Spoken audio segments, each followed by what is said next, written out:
Sebuah candi kuno di puncak bukit, ribuan tahun diam dalam kemegahannya.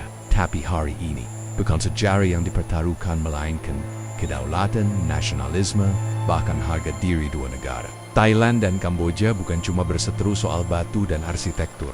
Mereka sedang berperang dalam diam, memperebutkan hak untuk menulis ulang sejarah Asia Tenggara. Tapi siapa sebenarnya yang paling diuntungkan? Dan apakah semua ini tentang warisan leluhur atau alat propaganda modern berkedok budaya?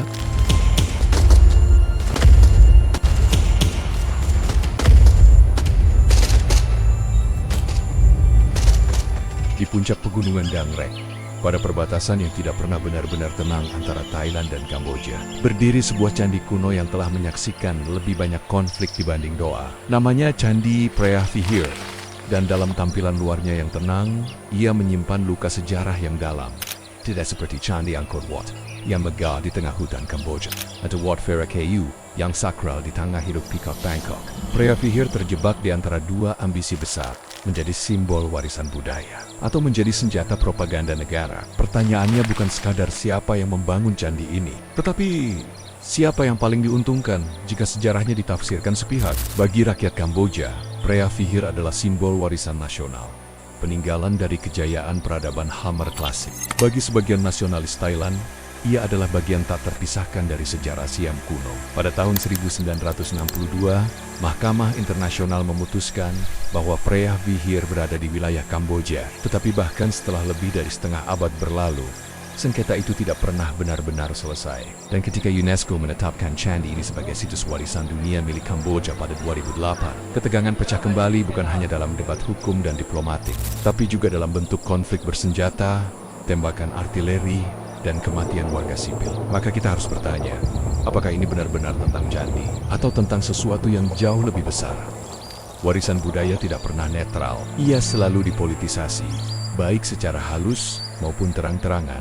Dalam kasus Preah Vihear, kita menyaksikan bagaimana artefak masa lalu dijadikan instrumen perebutan legitimasi kekuasaan modern. Thailand dan Kamboja sama-sama mengklaim bahwa candi ini adalah bagian dari jati diri mereka. Namun yang luput dari banyak narasi adalah bagaimana kolonialisme membentuk garis batas, mengacak-acak peta budaya, dan menciptakan konflik yang bertahan bahkan setelah para penjajah pergi. Prancis, sebagai penguasa kolonial atas Kamboja, adalah pihak yang menyusun peta yang kelak dijadikan dasar keputusan Mahkamah Internasional. Thailand kala itu belum tunduk sepenuhnya kepada kolonialisme Eropa, merasa diperlakukan tidak adil.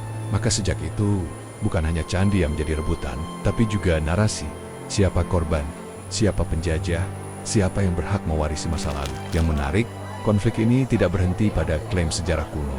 Ia masuk ke ruang kelas, ke media massa, ke dalam narasi nasionalisme yang diajarkan pada generasi muda. Di Thailand, buku pelajaran sejarah menggambarkan wilayah yang hilang karena kolonialisme dan keputusan internasional yang tidak berpihak. Di Kamboja, Preah Vihear dimasukkan sebagai simbol kedaulatan yang akhirnya berhasil direbut kembali, meski dengan pengorbanan. Maka dalam kedua kasus, candi ini bukan lagi sekadar reruntuhan batu tua.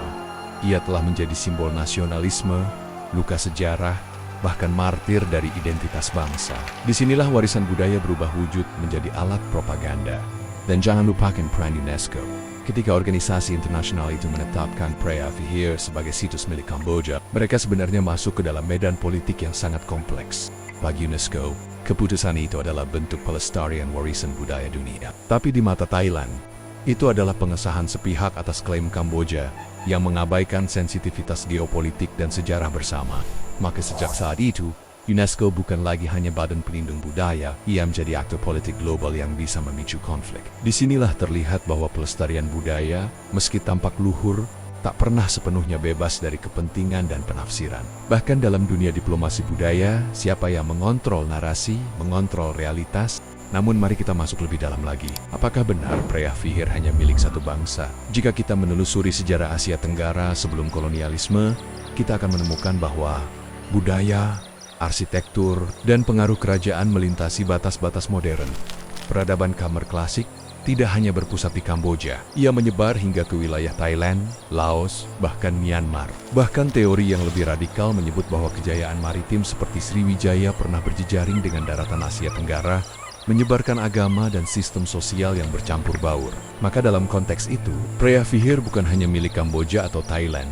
Ia adalah bukti konkret bahwa Asia Tenggara pernah menjadi satu ruang budaya yang terhubung, jauh sebelum nasionalisme dan batas negara modern memisahkannya. Akan tetapi, kenyataan hari ini jauh dari idealisme sejarah bersama. Candi itu dijaga ketat oleh militer, aksesnya dibatasi, dan atmosfer di sekitarnya dipenuhi ketegangan. Beberapa tahun silam, ketika konflik bersenjata kembali pecah, penduduk desa terpaksa mengungsi, sekolah ditutup, dan anak-anak yang seharusnya belajar tentang sejarah candi justru menyaksikan tank dan mortir meledak di dekat situs suci. Bayangkan betapa ironisnya tempat yang seharusnya menghubungkan kita pada masa lalu justru menjadi medan pertempuran masa kini. Inilah saat ketika warisan budaya kehilangan fungsinya sebagai jembatan peradaban dan berubah menjadi senjata simbolik. Sejumlah pihak telah mencoba mendamaikan konflik ini dengan pendekatan budaya bersama. Usulan dibuat agar candi ini dijadikan warisan bersama Thailand, Kamboja, mengakui sejarah saling terkait dan mempromosikan kawasan itu sebagai zona perdamaian.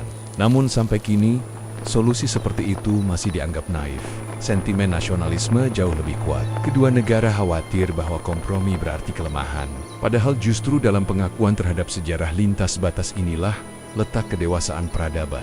Mengapa kita tidak bisa mengakui bahwa warisan budaya itu milik bersama? Bahwa tak perlu memiliki secara eksklusif untuk merasa memiliki secara spiritual? Preah Vihear hanyalah satu contoh dari banyak konflik budaya di Asia Tenggara. Kasus serupa terjadi di perbatasan Myanmar dan Thailand, di Indonesia dan Malaysia terkait seni batik atau tari tradisional, di Vietnam dan Laos terkait kuil kuno. Semua itu menunjukkan bahwa warisan budaya tidak pernah steril. Ia selalu diperebutkan karena ia membawa makna yang jauh lebih dalam daripada batu dan relief. Ia membawa legitimasi. Dan dalam dunia pasca kolonial di mana negara masih berjuang untuk menegaskan identitas mereka, legitimasi budaya bisa menjadi lebih berharga daripada sumber daya alam sekalipun. Kini, generasi muda Thailand dan Kamboja berada di persimpangan. Apakah mereka akan terus mewarisi konflik yang ditinggalkan sejarah? Atau berani menafsirkan ulang warisan budaya sebagai ruang pertemuan, bukan perpecahan? Pertanyaan ini penting, karena di era globalisasi, ketika batas negara menjadi semakin cair, justru kesadaran akan sejarah bersama menjadi kekuatan baru. Dan mungkin, hanya mungkin, Candi Preah Vihear yang dulu dibangun untuk mendekatkan manusia kepada yang ilahi, bisa kembali menjalankan fungsinya bukan sebagai simbol konflik, tapi sebagai monumen rekonsiliasi. Namun selama narasi budaya masih digunakan sebagai alat propaganda, selama sejarah masih dikurasi untuk membenarkan kekuasaan, dan selama warisan dunia lebih banyak dijaga oleh tentara daripada oleh pemelihara budaya, maka Preah Vihear akan terus menjadi korban. Bukan korban waktu atau pelapukan, tapi korban dari obsesi manusia untuk memiliki masa lalu, bahkan jika itu berarti mengorbankan masa depan. Namun konflik antara Thailand dan Kamboja bukanlah sekadar perkara kepemilikan fisik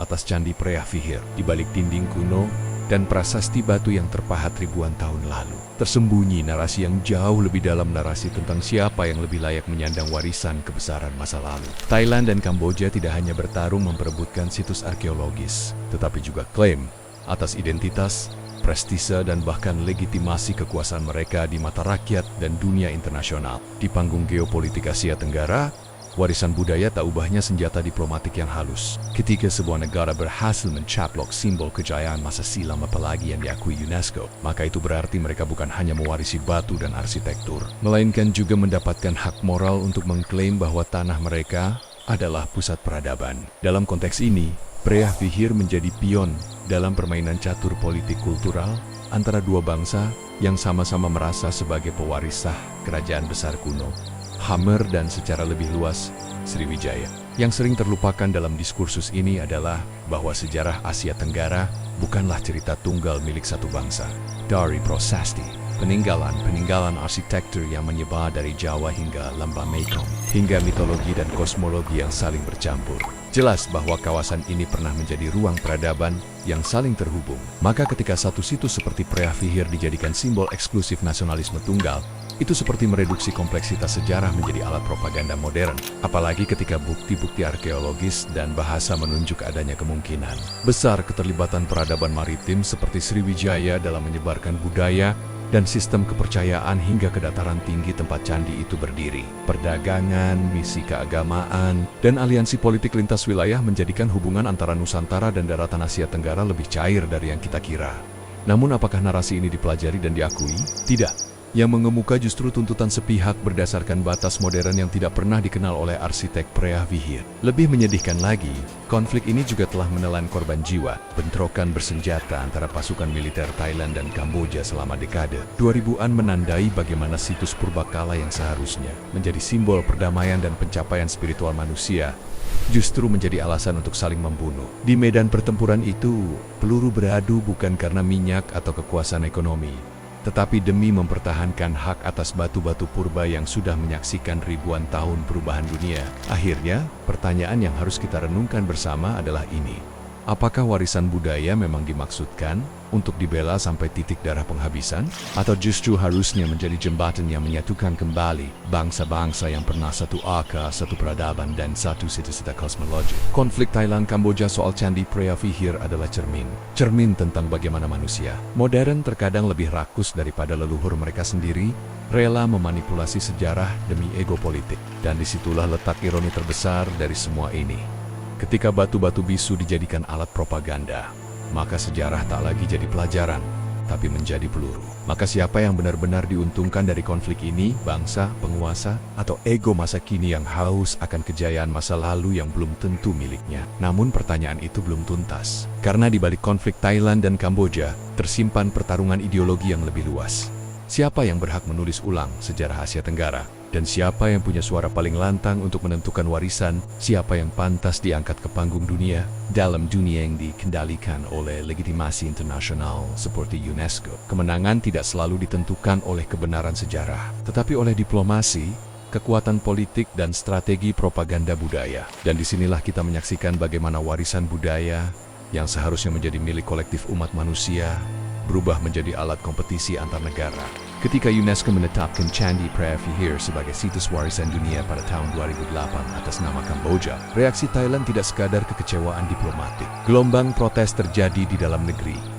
Nasionalisme melonjak. Para politisi memanfaatkan isu ini sebagai amunisi elektoral. Bahkan, sempat terjadi pergesekan fisik di perbatasan yang memakan korban. Semua itu karena satu keputusan simbolik, bahwa dunia mengakui Preah Vihear sebagai milik Kamboja. Tapi apakah itu benar-benar soal kepemilikan? Atau lebih kepada siapa yang berhasil membungkus narasi sejarahnya menjadi paling menarik di mata dunia? Lebih rumit lagi, ketika kita menyadari bahwa kawasan ini sejak masa prakolonial sudah hidup dalam jaringan budaya yang tak mengenal batas negara seperti hari ini. Pada abad ke-8 hingga ke-13, kerajaan-kerajaan besar seperti Sriwijaya dan Hammer tidak hidup dalam isolasi, melainkan dalam interaksi. Banyak peneliti meyakini bahwa pelaut-pelaut Sriwijaya membawa bukan hanya rempah, tetapi juga sistem kepercayaan, teknologi bangunan, hingga gaya arsitektur ke seluruh wilayah Asia Tenggara. Maka bukan hal yang mustahil bahwa elemen-elemen peradaban Sriwijaya ikut mewarnai pembangunan candi-candi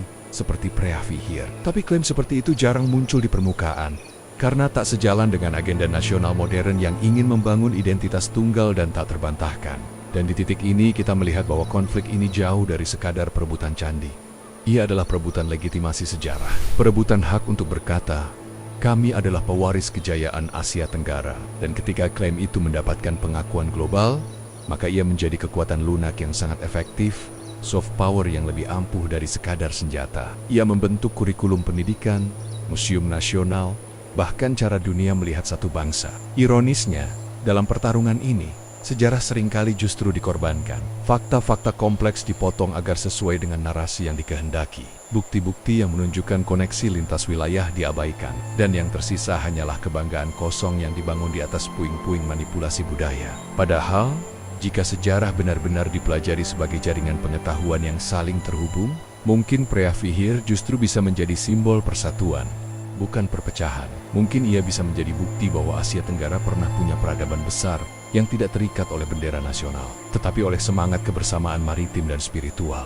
Tapi itu hanyalah kemungkinan. Yang terjadi hari ini adalah sebaliknya. Dua negara bersaing membangun narasi mereka sendiri. Dua bangsa mengklaim satu peninggalan yang sama, dan di tengah itu, sejarah kehilangan suaranya. Maka akhir dari narasi ini tidak bisa kita tutup dengan jawaban, melainkan dengan pertanyaan. Apakah kita ingin menjadikan warisan budaya sebagai senjata perebutan supremasi nasionalisme? Atau sudah waktunya kita belajar bahwa di balik setiap batu tua dan relief kuno, ada pesan untuk bersatu dalam sejarah yang saling bersilang? Karena jika tidak, maka kita tidak lebih baik dari penjajah yang dulu menjadikan arkeologi sebagai alat dominasi. Kita hanya mengganti pelaku, tapi tetap melanjutkan permainan lama, memperalat masa lalu untuk menaklukkan masa kini.